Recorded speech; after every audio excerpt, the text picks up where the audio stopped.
전기차 시대, 샵 자율주행, 샵 드림카 업그레이드 시점.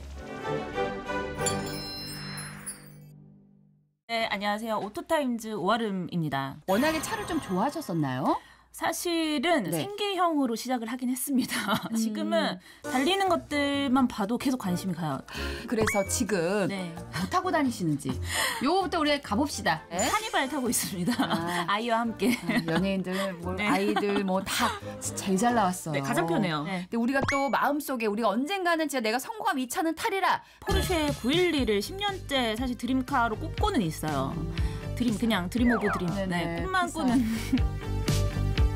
포르쉐에서 전기차가 나왔단 말이죠. 나왔죠. 그래서 제가 약간 앞서가는 의미로 나 그럼 포르쉐 타이칸 드림카 딱 해가지고 하려고 했는데 이제 사신 분들 이야기를 많이 듣다 보니까 불편한 점들이 있다. 그래서 좀 약간 지금은 너무 이르지 않을까라는 생각을 했었는데 전기차 시대에 이게 도래를 했나요? 지금 거의 도래를 했다고 보면 되고요. 지금 연간 판매 대수만 보더라도 작년 대비 벌써 70%가 넘었어요. 그러니까 사고 싶어서 줄을 서신 분은 많은데 전기차는 보조금이 중요하잖아요. 그러니까 나라에서 지원을 해줘야 살 수가 있는 거라서 줄은 다 서 있습니다. 근데 이제 나라가 좀 자르고 있는 거죠. 올해는 25,000대, 35,000대만 인프라에 맞춰서 판매 대수를 늘려가는 거예요. 사신다면 뭐 사시겠어요? 말해도 되나요? 저는 아이오닉 5를 사고 싶어요. 제가 오늘 운전하다가 봤는데 멋있더라고요. 약간 미래 느낌이 혼자 보기에 너무 걔만 보여요. 그 차는 실내 공간도 굉장히 미래 같아요. 그래요? 제가 얼마 전에 또 M사 차를 한번 구경을 싹 했더니 이미 뭐 다 모니터로 이렇게 막 돼 있더라고요. 굉장히 단순화되고 있죠. 심플하게 맞아요. 막 그리고 막 이렇게 조명 쫙 이렇게 막 LED로 쫙 이렇게 갈고 막 이러더라고요. 그러니까 인간이 별로 조작할 게 없어지면서 뭐 운전대도 정말 없어지는 시기가 올 거고 모든 버튼은 그냥 모니터 하나로 테슬라의 경우도 그렇잖아요. 완전히 단순화되고 이제 이 공간을 운전하는 공간이 아니라 그냥 앉아서 쉴 수 있는 이동 공간, 그러니까 거실 같은 정말 쉬는 공간으로서 어떻게 활용할 것인가를 고민하고 있거든요. 그래서 이동하는 동안 뭘 제일 많이 하세요? 거의 뭐 쉬죠. 잠을 자거나 핸드폰 보거나 그러면 누워있거나. 이제 앞으로는 정말 뭐 침대를 갖다 놓을 수도 있을 거고 조금 더 편한 의자. 그래서 요즘 완성차 제조사에서 편한 의자에 그렇게 신경을 써요. 요즘 완성차 브랜드들이 지향하는 게 가장 집 같은 공간? 아마 좌석 배치도 굉장히 다양해질 거예요. 오히려 안쪽을 보고 앉을 수도 있고 나머지 공간은 최대한 플렉서블하게 좀 유연하게 움직일 수 있도록 그다음에 감상을 해야 되잖아요. 그 앞에만 있을 필요가 없잖아요. 스크린이. 옆 유리창 혹은 썬루프가 디스플레이 창으로 변한다든지 오디오 시스템이나 스피커도 굉장히 다양하게 요즘은 다 비대면, 언택트 이런 것 때문에 차박이나 캠핑 같은 경우는 약간 염두를 해서 공간을 그렇게 활용할 수 있도록 나와요.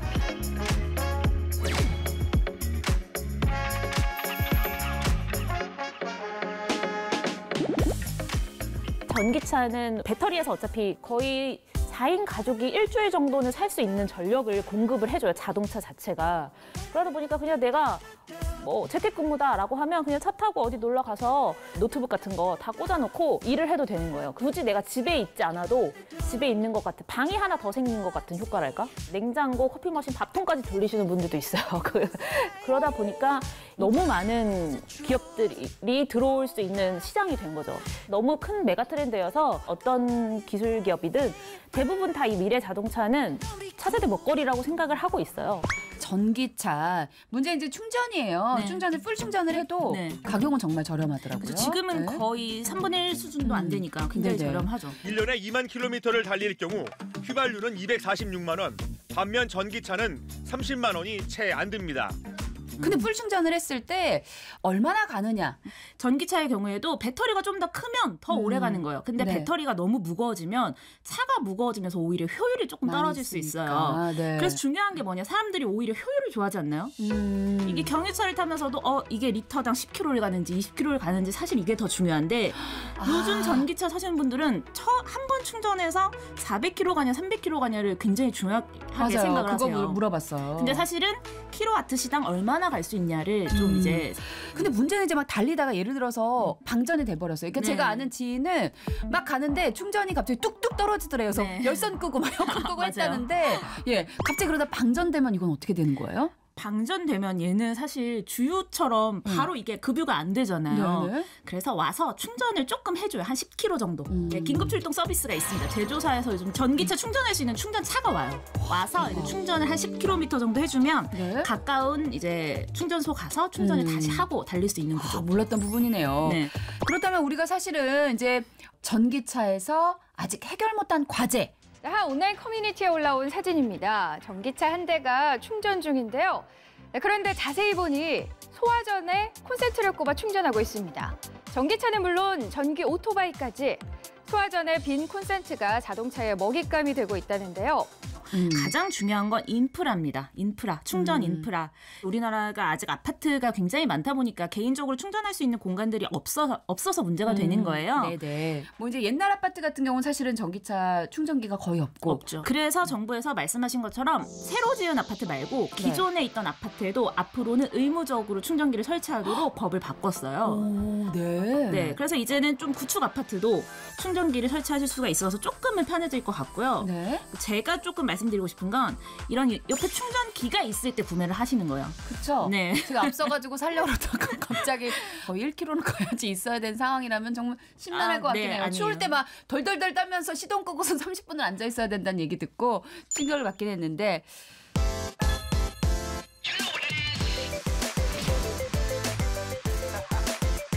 요즘에 이제 친환경차로 많이 언급되는 게 수소차입니다. 네. 전기차와 수소차. 요거 차이는 뭐예요?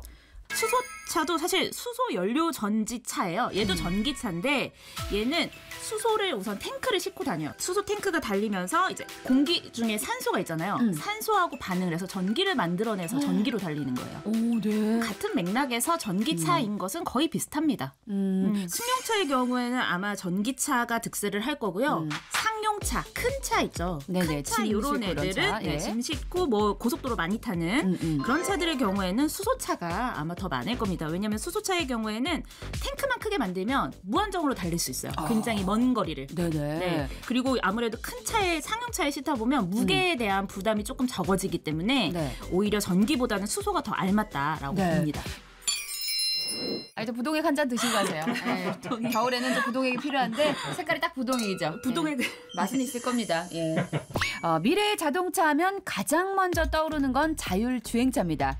근데 자율주행차라고 하면은 완전히 차 혼자 달리는 거잖아요. 네. 이건 아직 없어요.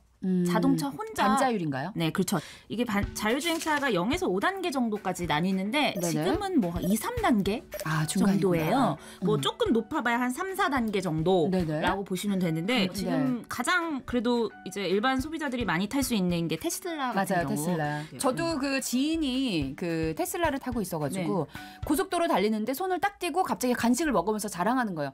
야, 나 이제 간식 먹는다 이래서 막 너무 불안한 거예요. 이거 나 이거 어떻게 이랬는데 본인이 이렇게 쭉 알아서 잘 가더라고요. 네. 근데 이 정도 가는 거 말고 좁은 골목 이런 데서도 자율주행이 될까요? 아니요, 그건 아직 안 돼요. 그게 2, 3단계군요. 네, 맞아요. 그래서 이게 어느 일정한 구간, 일정한 조건 하에서 가능한 게 요 3단계 정도고요. 네네. 이제 이런 구간이나 조건, 시간에 관계 없어지는 게 4단계, 그리고 완전 자율주행이 5단계, 뭐 이런 식으로 나갑니다.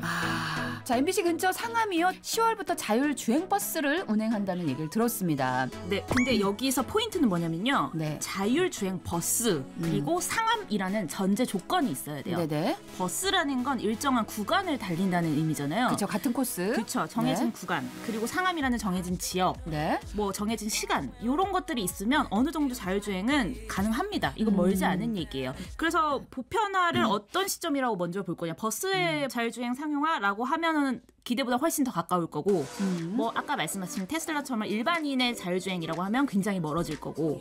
네. 1차선에서 빠르게 달려오는 흰색 승용차. 그대로 전복된 트럭으로 돌진하는데요. 지난 1일 대만에서는 자율주행 모드로 달리던 테슬라 모델 3가 망설임 없이 트럭과 충돌하는 영상이 공개됐습니다. 자, 요즘에 그 자율주행 차량 사고 소식도 심심찮게 또 들립니다. 이게 100% 안전 보장이 가능한 건지 이거 좀 짚고 넘어갈게요. 아니요, 100% 안전 보장은 안 됩니다. 지금은 사실 반자율주행이라고 말씀드렸잖아요. 네네. 운전자가 전방 주시를 당연히 하셔야 되고요. 제어해서 컨트롤까지 다 해야 됩니다. 이 경우에 자율주행차 회사가 책임을 물을 가능성은 0%고요. 이건 운전자가 무조건 책임입니다. 지금까지는. 네. 그럼 완전 자율주행 차량 때도 그 사고가 났을 때 이건 네. 누가 책임지는 거예요? 그때는 이제 책임 소재가 갈리겠죠. 지금도 그게 가장 논쟁이에요. 그래서 카메라 회사가 책임을 질 거예요. 니탓도 있고 센서 회사, 라이더, 레이더 회사도 다 책임이 있고 이걸 종합해간 제조사도 책임이 있고 모든 사람 부품 회사들이 책임을 져야 된다. 그래서 사실 이것 때문에 네. 완전 자율주행 차는 나오지 않을 거다라는 얘기들도 있어요. 그럴 것도 같아요. 네. 참 어려워지네요. 예. 100만 대를 팔든 200만 대를 팔든 이게 완전 자율주행이라면 오류가 하나도 없어야 되는 건데 기계라는 자체가 오류가 하나도 없을 수는 없어요. 모든 기계가. 제조사가 누가 먼저 나는 할 수 있습니다라고 손을 드냐 쉽지 않을 거라고 생각해요. 사실 뭐 일론 머스크의 말로는 완전 자율주행이 가능하다. 본인들은 완전 자율주행을 한다라고 하지만 테슬라가 우수 고객 2,000명에게 우선적으로 제공한 자율주행 소프트웨어. 음주운전을 하듯 운전대를 급하게 꺾어 다른 차선으로 돌진하자 깜짝 놀란 운전자는 황급히 운전대를 잡습니다. 사고가 났을 때 일론 머스크가 책임져 주지 않을 거라고 봅니다. 불가능한 얘기예요, 아직은.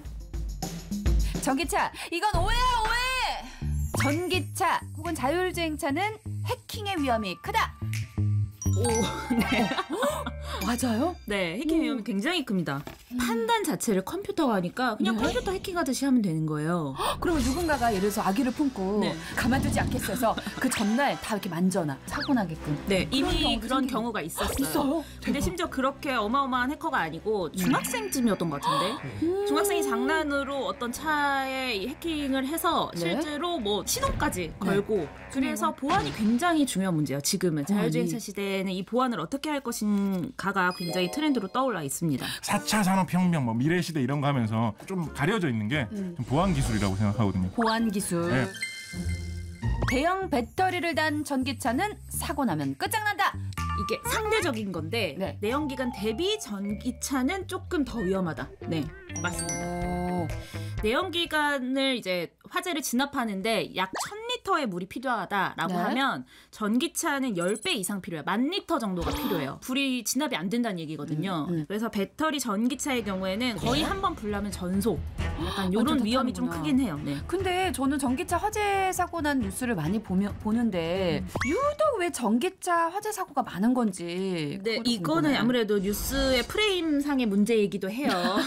뭐 내연기관차 화재가 나는 건 사실 재미없거든요. 왜냐하면 하루에도 수십 건씩 발생하는 건데 그렇죠. 사실 비율로 따져보면 내연기관차하고 비슷하거나 더 안전할 거예요. which we're going to replace with clean electric vehicles made right here in America by American workers.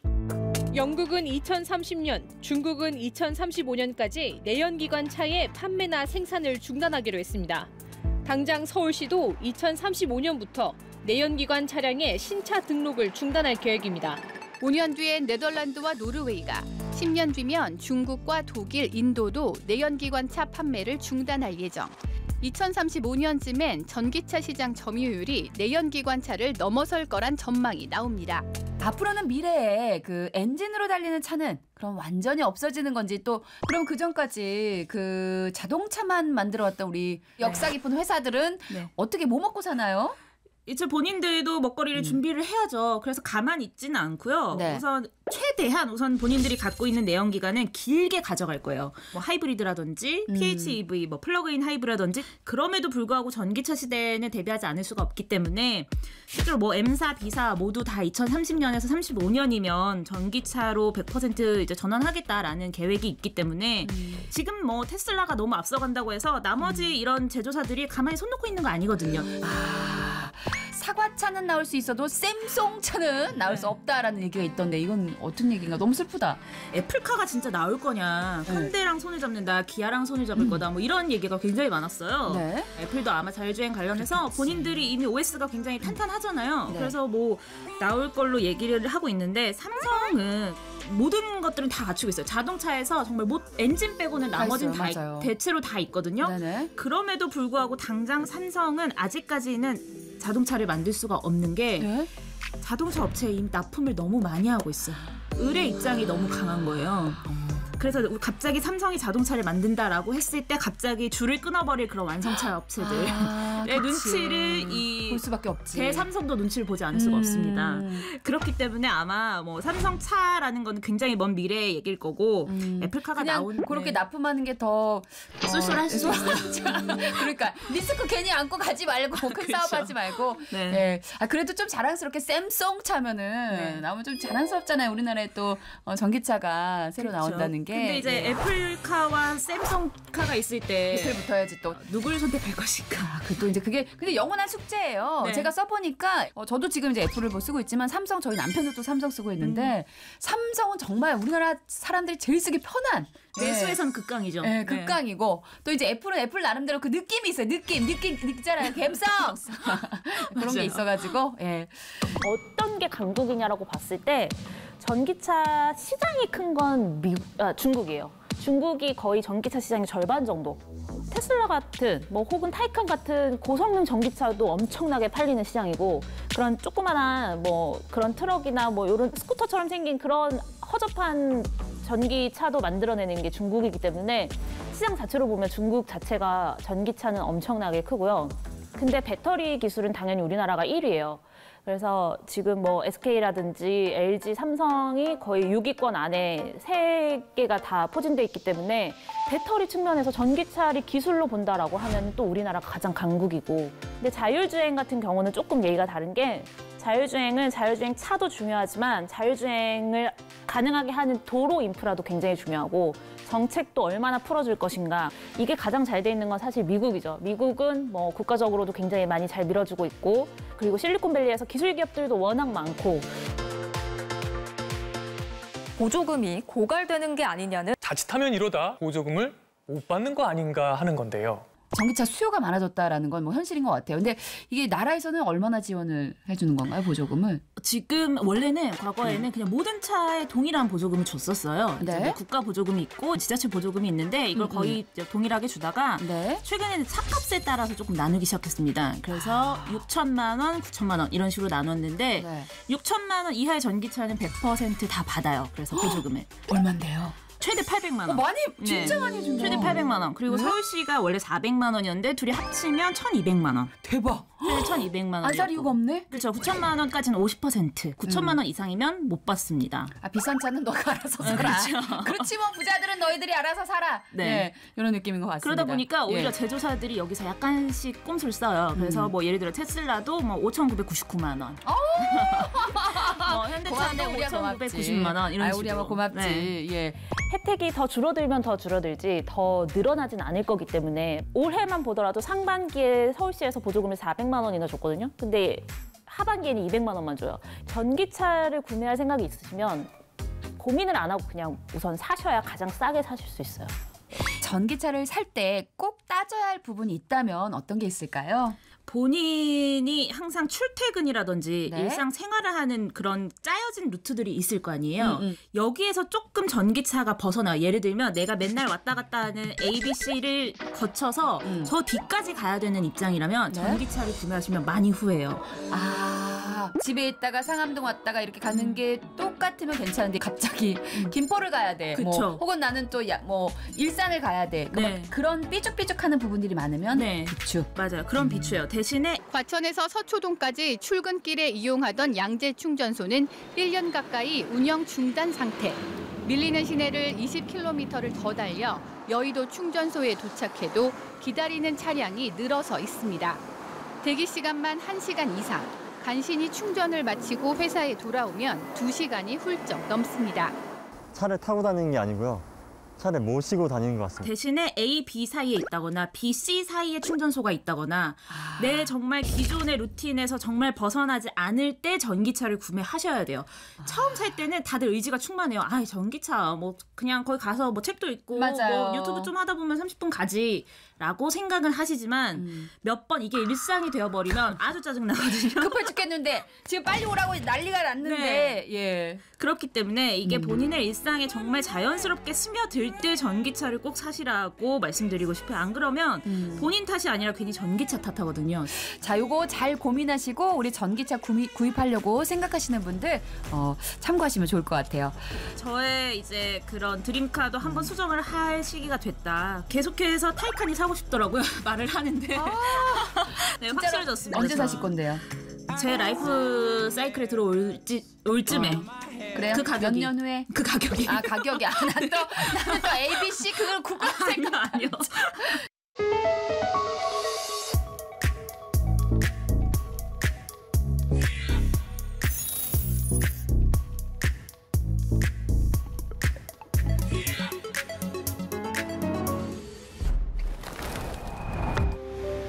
영원히 함께할 줄 알았던 당연한 것들이 사라져갑니다.